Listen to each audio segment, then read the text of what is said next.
বাইরে জীবনে ভাবছিলাম বিদেশে আসবো, বিদেশে আসা নিজের স্বপ্ন পূরণ করবো। আসলে বিদেশ যে এত কষ্টের এটা আগে কখনো ভাবিনি।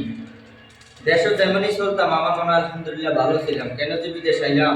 সবাই বলে বিদেশে অনেক সুখ, অনেক টাকা। টাকা টাকা, এই যে টাকা, এই যে 12-14 ঘন্টা ডিউটি করে আইসা এখন মুড়ি খাইতেছি চলবে মাইকা।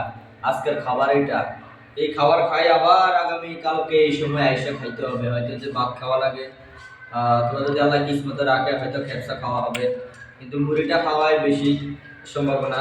কারণ সবসময় যদি ভালো মন্দ খাইতে যায় দেশে আর টাকা দেওয়া লাগবে না। যে টাকা বেতন আমরা পাই এই টাকা আমাদের ফ্যামিলি চলে না। আমরা যদি ঠিকমতো ওইরকম ভাবে খাইতে যাই আমাদের জীবনে আর কোনো ভবিষ্যৎ হবে না। বিদেশের কথা আসলে কখনো ভাবি নাই, ভাবছিলাম বিদেশে আসলে যাইলে বোধহয় ভাগ্যের চাকা ঘুরবে, কিন্তু আসলে কই ঘুরলো না। জীবনে যা কিছু কল্পনা ছিল, ভাবনা চিন্তা ছিল, তার কিছুটাও পূরণ হইল না। আগের চেয়ে আরো খারাপ। বিদেশ কষ্ট ছাড়া আর কিছুই দেখি না। সারা জীবন কষ্টই করে যাইলাম, আসলে ওইরকম পাওয়ার মতো কিছুই দেখি না। কষ্ট ছাড়া আর বাড়তি কিছু বিদেশে দেখলাম না, দেখবো না। আপনারা আমার জন্য দোয়া করবেন, আমার জন্য ভাগ্যটা ঘুরবে। আর মুড়ি খেয়ে আর কতদিন থাকবো?